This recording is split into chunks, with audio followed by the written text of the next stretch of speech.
Pues ya es viernes 4 de abril de la semana cuarta de Cuaresma. Estamos llegando al final de esta cuarta semana, estamos llegando a este fin de semana. Sean bienvenidos a este Rincón del Diácono, desde aquí, desde Monterrey, Nuevo León, México, hasta cualquier lugar del mundo en el que ustedes quieran que llegue esta palabra. Depende de nosotros el transmitir, el utilizar estos medios, como decía San Juan Pablo II, la nueva evangelización, que no es un nuevo evangelio, sino aprovechar los medios nuevos de comunicación para que la palabra de Dios se difunda a través de todo el mundo. Gracias por ser mis compañeros en este pasaje, en este mundo, a través de predicar la palabra de Dios. La primera lectura es bien interesante, el libro de la sabiduría, capítulo 2, versículo 1 y del 12 al 22, porque nos puede llevar a meditar, mi hermano, cómo es nuestra vida, cómo interactúan o cómo responden los demás a nuestro comportamiento.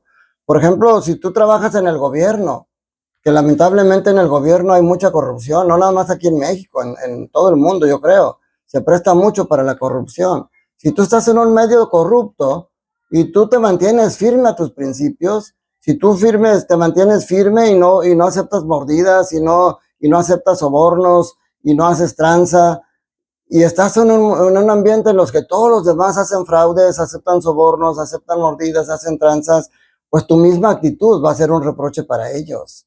Porque si tú te vuelves igual que ellos, si en ti se aplica el dicho que el que con lobos anda, a aullar se enseña, pues entonces estás fallando a tu ser cristiano.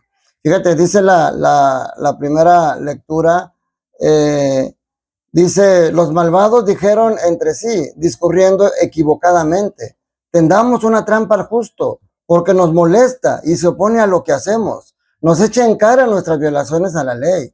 Nos reprende las faltas contra los principios que fuimos educados. Presume de que conoce a Dios y se proclama a sí mismo hijo del Señor. O sea, obviamente esto es mucha alusión porque nos recuerda la pasión y la muerte de Cristo, el rechazo, el abandono, porque la pasión de Cristo, el sufrimiento de Cristo, no solamente eran los golpes, era el sentirse abandonado, era el ver que todos sus discípulos lo dejaron solo. O sea, el sufrimiento psicológico a veces es más fuerte. Dice: ha llegado a convertirse en un vivo reproche de nuestro modo de pensar y su sola presencia es insufrible. Ojalá que así sea tu presencia en un mundo corrupto y ojalá que así sea mi presencia en un mundo corrupto. Que sea un vivo reproche para la gente, que sea un vivo reproche para todos aquellos que no viven de acuerdo a las enseñanzas que Cristo nos ha dado. O sea, estamos llamados a dar testimonio. Y fíjense, estamos hablando del Antiguo Testamento. Ya es el mismo Dios que nos ha dado los elementos para dar testimonio. Nosotros ahora ya como cristianos tenemos elementos todavía más, con la vida y el sacrificio de Cristo que sabemos. Pero nosotros estamos llamados a ser como Cristo. Y aquí dice: veamos si es cierto lo que dice, veamos a ver qué pasa en su muerte. Si el justo es hijo de Dios, Él lo ayudará. Condenémoslo a una muerte ignominiosa, porque dice que hay quien mire por él. O sea, están hablando de la muerte. Por eso esto nos recuerda la pasión y la muerte y la resurrección de Jesús. Y nos recuerda que también nosotros estamos llamados a sufrir por ser seguidores de Cristo. A sufrir insultos, a sufrir rechazos. A lo mejor nosotros no sufrimos golpes, pero nosotros nos queda esa conciencia de que ya desde el Antiguo Testamento, dice aquí: así discurren los malvados, pero se engañan. Su malicia los ciega. No conocen los ocultos designios de Dios. Ojo, el sufrimiento es algo muy tremendo, pero no conocemos los designios de Dios y cómo pueden influir en nuestra salvación. Dice: no esperan el premio de la virtud, ni creen en la recompensa de una vida intachable. Nosotros sí lo creemos porque ya sabemos lo que pasó con Jesús. Ya sabemos que la muerte no lo eliminó de este mundo, sino que Él la venció para que nosotros también la podamos vencer. En el Evangelio de San Juan, capítulo 7, versículos del 1 al 2, versículo 10 y del 25 al 30. Está tomando varios versículos y nos habla también de algo importante. El contexto aquí es la fiesta llamada de los campamentos. Y obviamente lo que decíamos, después de todo lo que Jesús les decía de que se iguala al Padre, de que tras el sábado, pues lo buscaban para matarlo. Dice aquí, en aquel tiempo Jesús recorría Galilea, pues no quería andar por Judea, porque los judíos trataban de matarlo. Se acercaba ya la fiesta de los judíos, llamada la de los campamentos o la fiesta de las tiendas. Esta fiesta recordaba, lo hacían los judíos, no sé si todavía lo sigan haciendo, para recordar el paso por el desierto. Ellos eran nómadas, tenían que ir 40 años, estuvieron siendo nómadas y obviamente se quedaban algunos días, no sé, en ciertos lugares, ponían sus tiendas, ahí acampaban. En el día los acompañaba la nube, en la noche el fuego, que era la presencia de Dios. Y eso de estar acampando en tiendas es lo que es una de las fiestas que los judíos hacen para recordar ese tiempo, recordar ese pasaje, ese tiempo en el que pasaron en el desierto y cómo Dios siempre los acompañó. Por eso ellos, aunque tenían su casa, ese día dormían en una tienda de campaña afuera de su casa o en el patio, no sé, y era para recordarlo. Entonces la gente se preguntaba, ¿irá a venir Jesús? Porque la gente lo quiere matar. Y luego cuando lo ven, dice, ¿no es este el que quieren matar? Miren cómo habla libremente y no le dice nada. ¿Será que los jefes se han convencido de que es el Mesías?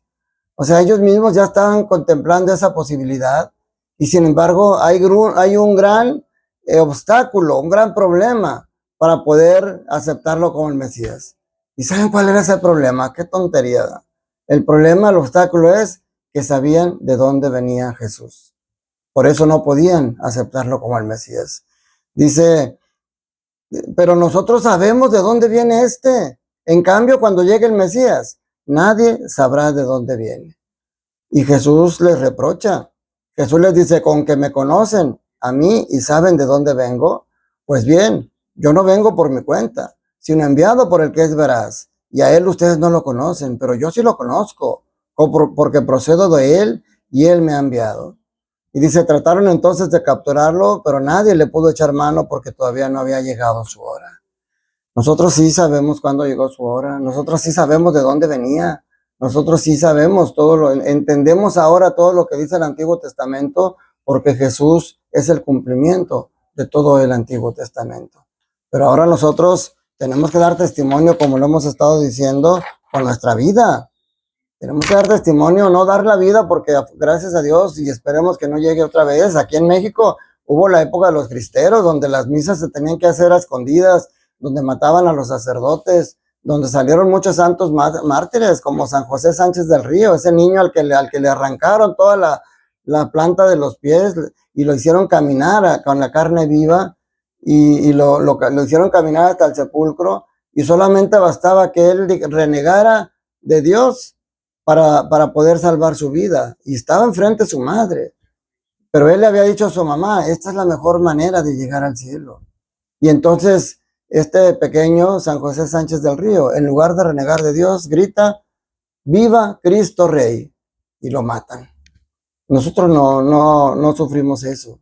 Sí, obviamente nos critican, sí, obviamente nos rechazan, pero eso es lo de menos. Nosotros tenemos que estar seguros del camino que estamos llevando, porque ese camino, si ese camino que estamos llevando es Jesús y nos lleva a Él, entonces tenemos que estar tranquilos. No importa. Dicen por ahí algunos sacerdotes, entre ellos el padre Ernesto María Caro, si tú no ves la presencia del diablo en tu vida, ten cuidado porque a lo mejor estás caminando a su lado. Entonces tenemos que estar seguros que estamos caminando al lado de Dios y no al lado del diablo. Y eso lo puedes comprobar con tu comportamiento. Chécalo, haz lo que el hijo pródigo, entra en ti mismo. Y si estás caminando por un camino escabroso y en la oscuridad, hoy es el momento. Estamos ya acercándonos al final de la Cuaresma, pero es el momento en el que te puedes acercar. Hoy es el día de la salvación. Hoy es el día en el que puedes enderezar el camino y seguir de la mano de Dios. Que la bendición de Dios Todopoderoso, Padre, Hijo y Espíritu Santo, descienda sobre ustedes, sus familias, trabajos, escuelas y permanezca para siempre. Un fuerte abrazo, que tengas un día lleno del amor de Dios. Recuerda, Dios te ama y quiere que seas feliz.